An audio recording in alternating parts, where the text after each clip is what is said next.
Hey guys, I'm Janet on occasion, and today we're playing another Total War Warhammer 2 Battle Replay. This one is a community cast. It's been sent in by Zardar, Total Warrior, and he's actually got a YouTube channel. He hasn't asked me to plug it or anything. He hasn't even mentioned it to me, but I know he's got one. I found it, so haha.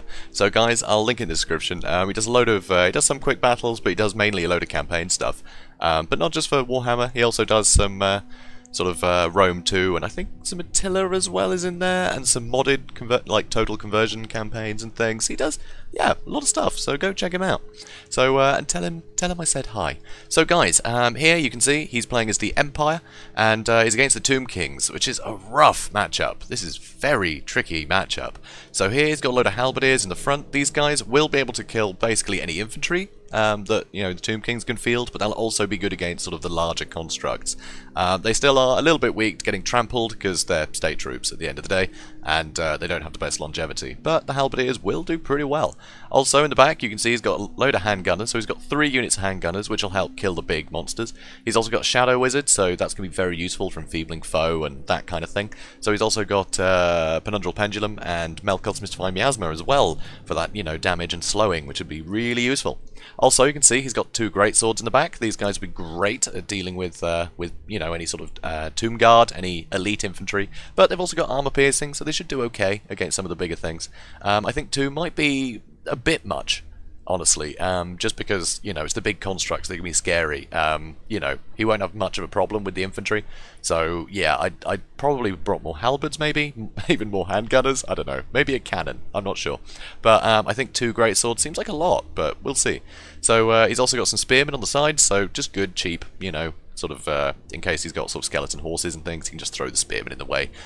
So they should do pretty well there. He's also got Boris in the skies. So Boris obviously can regenerate, which would be really useful if, he's constantly getting spirit leeched or anything like that. And he packs a wallop. I mean, 450 weapon strength with armor piercing. He's pretty scary. So, yeah, and he's also got Crush the Weak, which will lower melee attack, I believe. So anyway. Over here, you can see he's got Zintler's Rights Guard. These guys are just fantastic. They are so good at just hewing through infantry, and they're so heavy, just on the charge, they'll just go straight through pretty much any infantry, and they can just charge out the other end and charge something else. They're really impressive.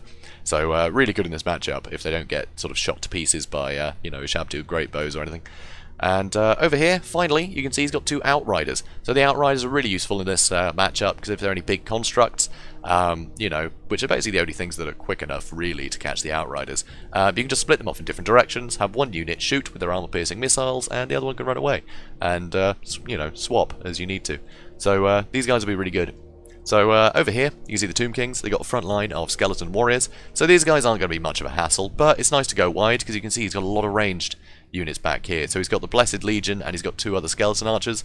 That will be a problem for the halberdiers, seeing as how they don't have shields. Also, he's got some Nehekara warriors back here to fill in any gaps. It'll definitely help. And he's actually got 3 units of those. He's also got a Tomb Prince and Arcan, both on chariots, so these guys are incredibly mobile. On the chariots, they are so quick. 74 and 84 speed. That is crazy for chariots. That is really good. They're going to be very dangerous. So over here you can also see Shabtu great bows, 2 units, so this is definitely going to be a bit of a problem as well. A lot of armor piercing, very good attacks. Yeah, you're going to want to shut them down early. He's also got some Tomb Guard with halberds, guarding the Screaming Skull catapult, which you don't often see, but I think against sort of the Empire works quite well, because you end up in a position where the Empire troops are sort of, teetering on the edge of being routed, and the Screaming Skull catapult can just tip it, into a rout, which can be very useful. And they're not that expensive. I think they've definitely got their uses. They don't do a huge amount of damage, but yeah, they do a lot of leadership damage, which is pretty great. So let's speed things up and see how it goes. So straight away you'll see the Outriders are trying to skirt around one side, and he's got the chariots here, sort of waiting for them. So you'll see Arcan sort of seeing that these are going to be a major threat, and they need to be shut down early. You'll see he will actually use Fate of Buna on one of these guys nice and early. They're not the most expensive units, but he wants to shut them down early, because they're going to be a constant problem for him. So Zintler's Rights Guard moving around the other side, and amazingly, he's not using the great bows to aim for the heavy cavalry. He's actually just trying to crush more of the infantry, which I think is pretty interesting. So you'll see the great bows will start shooting just into halberds. So, which is kind of novel, actually. I would have thought he'd go for the heavy cav, because the Zintlers are, I mean, on their own, they could probably take out all of this infantry without any problems, just one at a time, just constantly cycle charging, going from one to the next. Zintlers are very scary, so they will do very well against the infantry there. You definitely want to shut them down early. So you see he's also got these skeleton warriors that are going to be chasing the outriders, which is great. They're so cheap, and I mean, if we look at them, they've got silver shields, so if you turn around to shoot at them, it's just a massive waste of ammunition for the outriders. So having these guys constantly chase them is a great use of them. So here you can see some damage in the front, so it looks like the Screaming Skull Catapult is doing a bit of damage, but I'm pretty sure it's actually the Great Bows coming in and doing that. The Screaming Skull Catapult does not do much damage at all. So, but man, does it look cool. Look at this. Absolutely awesome. So, very cool to see those missiles and all the spookiness. Very, very cool. So, anyway, so as you can see, fair bit of damage at the front line, getting a bit rough, and now the archers are opening fire. So these guys will do a ton of work against whatever they're firing at, because all this front line is without shields. So the fact that he went with a lot of sort of cheap ranged is, well, very useful. It's really going to pay for itself.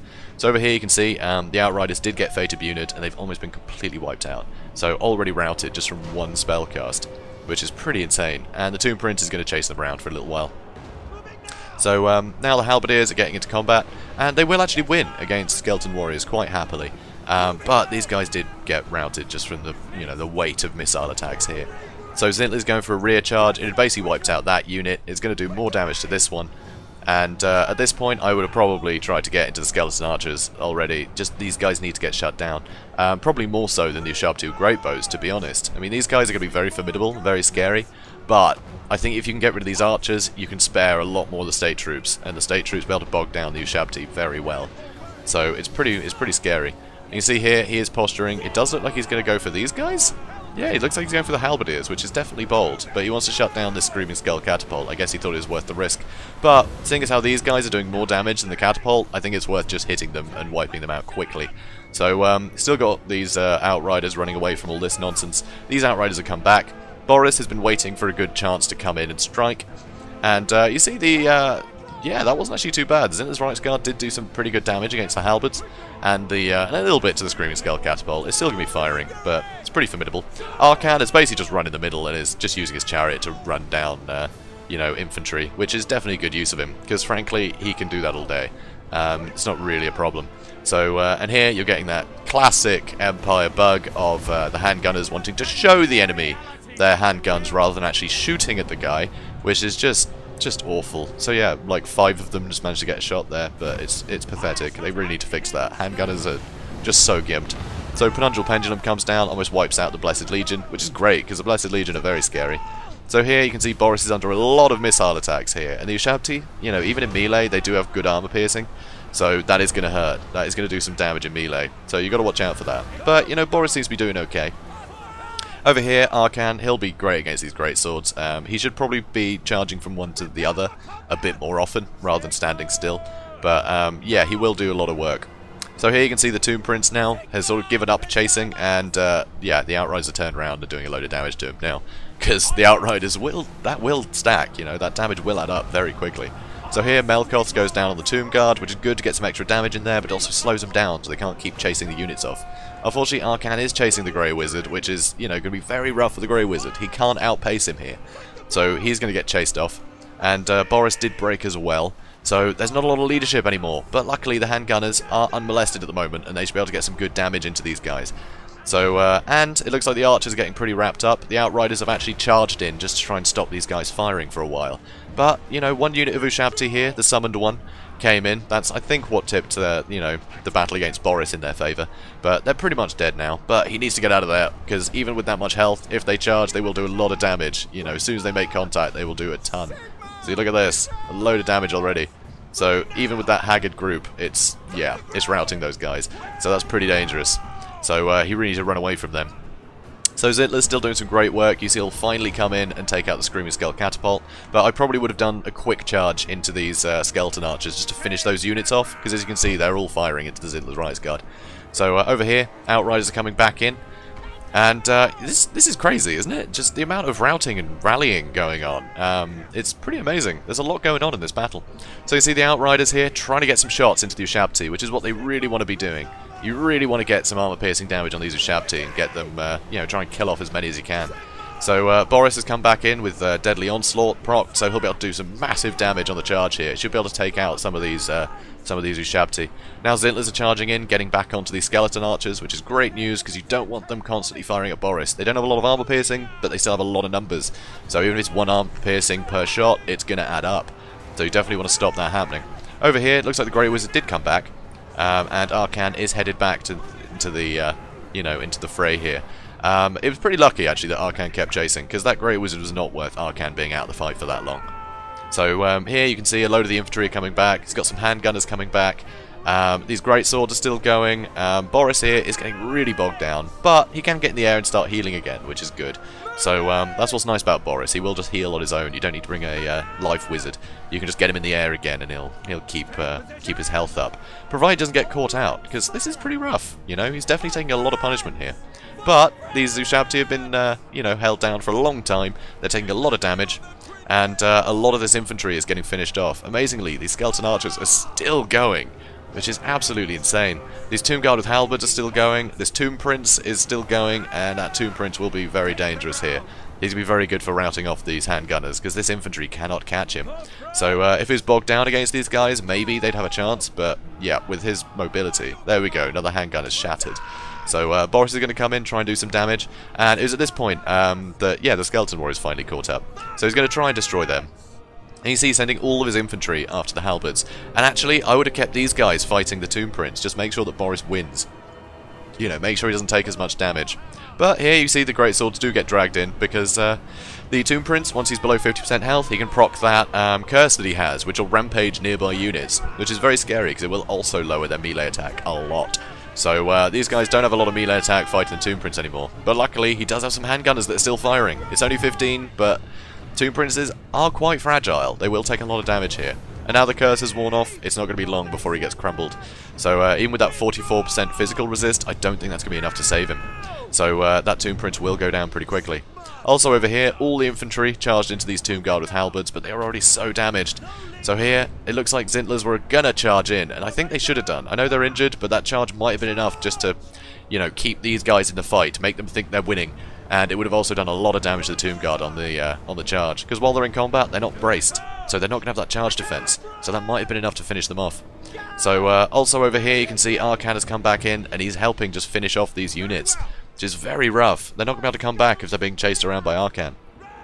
So Boris now is trying to figure out where he's going to go. Arcan comes in, charges these guys, and this is rough, because since these Tomb Guards haven't been dealt with, basically it means that Boris has to charge into halberds to help this fight out. And now that Arcan has used his curse, there's a bit of a sort of a mini Fate of Buna effect on nearby units. So suddenly all these infantry are having a terrible day, and it's halberds and Arcan versus an injured Boris, which is definitely rough. So here you can see he's still got the halberds, trying to get some damage with the Outriders here. But here, this is one thing that this is probably the biggest tactical mistake, I think, is here Arcan is on his own. You can bog him down with Zintler's Rights Guard, get Boris in the air, and then charge him again, and that's basically GG. And here, yeah, there's some Tomb Guard, but who cares? They're not going to catch up for a long time. Especially here, this would be a perfect chance for the Zintler's Rights Guard to charge him and pin him in place, and Boris could just charge and finish him off. And yeah, the Tomb Guard aren't going to stick around without Arcan, so he could have been caught out. And now Arcan has seen there's a load of infantry over here that he can charge. Now this is very tough, because if all these guys get shattered, army losses might hit, and the rest of the Empire forces might just flee. So you definitely don't want to have these units just sort of left on their own. But luckily now, though, you do see he lets the Outriders get slightly caught out, but it gets the Tomb Guard out of position, and now Zintlers and Boris can charge in. So he has made up for it, but I think he could have sprung the trap a lot quicker. So here you can see huge damage to Arcan, and that puts the balance of power massively in the favour of the Empire, triggering army losses, and that is a win for the Empire. So absolutely fantastic. So that's a great game, and honestly, that is such a tough matchup. Yeah, it's really rough for the Empire usually. So that's absolutely fantastic. So Mincemeat is actually Zardar. So yeah, be sure to check out his channel, guys, because he knows what he's doing. But here you can see, this. I think the reason why this army lost, although it went very wide, these cheap archers were very good for doing a lot of damage to the state troops, especially the state troops that would have been a bigger threat. The halberdiers, for instance, and the great swords, the the unshielded, expensive things, right? That's great, but there's no big construct here, and I think that's what sort of ruined it, because if he'd had, you know, maybe a War Sphinx, or something like that, he could have just had the War Sphinx bounding from unit to unit. The Zinter's Rights Guard wouldn't have been able to kill, you know, a big War Sphinx. It would have eventually lost. Could have pinned it down for a while. But, you know, I think big constructs with the Tomb Kings is how you defeat the Empire, because the Empire don't really have any counters to it. You know, they got the Handgunners, they got the Outriders, but frankly, if you are using Arcan, you can use Fate Abuna on the Outriders, and you can just harass the Handgunners, you know, with big stompy units, you know, just charge straight through the lines, it doesn't matter. You know, War Sphinx could just bound over, you know, any of these state troops and get straight into the Handgunners, so the Handgunners are going to get shut down very quickly. So, you know, I think that's the way you need to play it, but without having the massive constructs, I think the Tomb Kings just slightly lost out here, but it was definitely hard fought. Some fantastic micro on both sides, and I thoroughly enjoyed it. I hope you guys did too. And if you did, please do comment, like, and subscribe, and I will see you in the next one. Have a good day, guys.